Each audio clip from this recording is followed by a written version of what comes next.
You found it. Your home for the best content on your favorite team, the Fighting Tigers of LSU. Do us a favor, subscribe to the channel, leave your comments below, and be sure to smash that like button.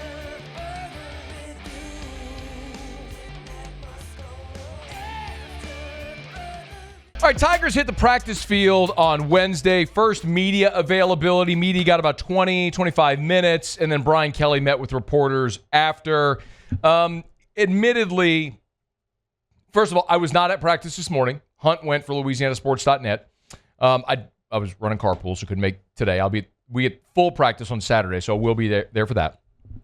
But I did run through Hunt's notes. When you get 20, 25 minutes, and they're not doing a ton of team drills yet, it's hard to maybe decipher a ton. On Saturday, again, no media availability, but what I was told and was most interesting, I think, was the starting offensive line where Virginia Tech transfer Braylon Moore was the first center, and you had at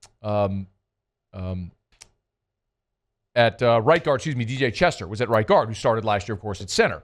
Well, today, as Hunt reported, your first offensive line from left to right was Tyree Adams, left tackle, Paul Mabenga, left guard, DJ Chester back at center, Bo Bordelon at right guard, who played a ton of the bowl game, and Weston Davis at right tackle, where he was on Saturday as well. Now, Brian Kelly, after practice, did say, when you look at these rotations so far right now, probably not as big a deal as you may think. There's not a lot that I would read into, like, who's in the first group, who's in the second group. We're still sorting out, rotations, things of that nature. So, again, we're nowhere near, like, this is the group that we're rolling out for the opener against Clemson. It's going to be a new rotation on Friday, so you'll get a chance to see a lot of different guys.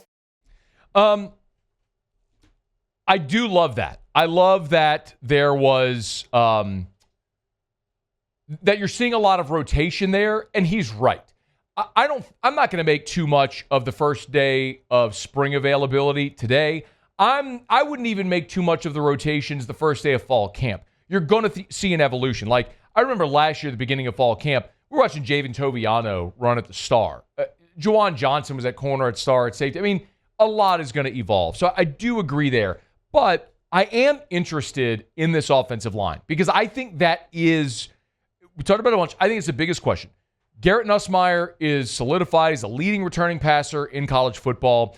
Caden Durham's your leading running back. You got a boatload of talent at receiver, and I think you improved at every level of your defense. Kyle Williams, by the way, was out at practice. Pretty cool to see him. If you are watching with us, this video is courtesy of WBRZ.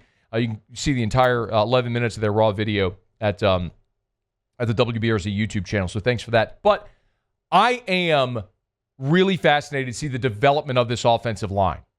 Now, one thing that we saw with the twos that I think is very interesting on the offensive line, we saw Carius Kern at left tackle.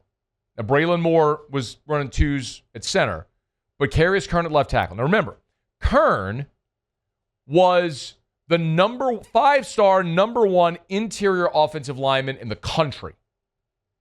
And they got him running at left tackle. I'm not saying that's where he's going to slot, but you're talking about a dude that's 6'5", 335, and dude's out there playing left tackle. That's a big old dude out at tackle. Keep in mind, Will Campbell ran about 315. So you're talking about your 315, 320, dude, it's 335. It's a pretty significant difference, right? When you're just talking about sheer size out of tackle. You got to be athletic to be out in space, and they're giving him a go right there. Kelly was also asked, this 9, please, about the early returns on this offensive line.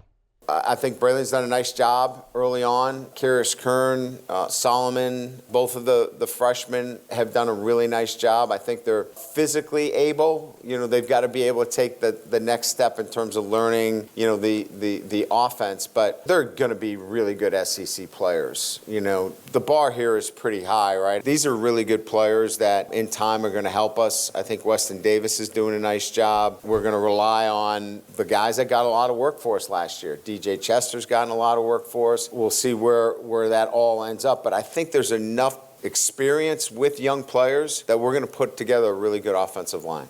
That is, I think, the linchpin of the season. How good can this offensive line be? Because I am convinced your quarterback's good, your skill guys are good, you're good at tight end with what you brought in. Every level of defense, you're getting Jacoby and Guillory back, you're getting Harold Perkins back off of injury. Whit Weeks is back, West Weeks is back. You are deep. You got more talented at corner and at safety. Figuring out roles will be interesting. This is all about the offensive line. Can your offensive line keep Garrett Nussmeier upright and open holes for Caden Durham to run? If the answer to that is the affirmative, I think LSU's a playoff team. If this offensive line, in losing 4 starters, takes a massive step back and Garrett Nussmeier lives under duress, then I think that's where you've got a little bit of an issue for this team. So that's what I think right now is what I'm most interested in watching. How does this offensive line fare? Like, we'd go out there at fall camp and we'd watch these pass rush drills, these one-on-one drills, and you'd watch Will Campbell and Emory Jones and Miles Frazier. Dudes would never lose a rep. They'd never lose a rep. That's going to be different now. And it's probably, maybe in part because you're probably better on the defensive side now as well. But, you added a whole bunch of dudes in the transfer portal. But how much can that that offensive line identify who's in what spots best and then start to gel together? You just don't have, you don't have the tune-up game. You don't get to play nickels in the opener to give it a go to see how it might work out. I mean, think 2022, Brian Kelly's first game against Florida State in the Dome. And, you had Garrett Dellinger as your starting center in that game. As a sophomore, had never snapped a football in his life.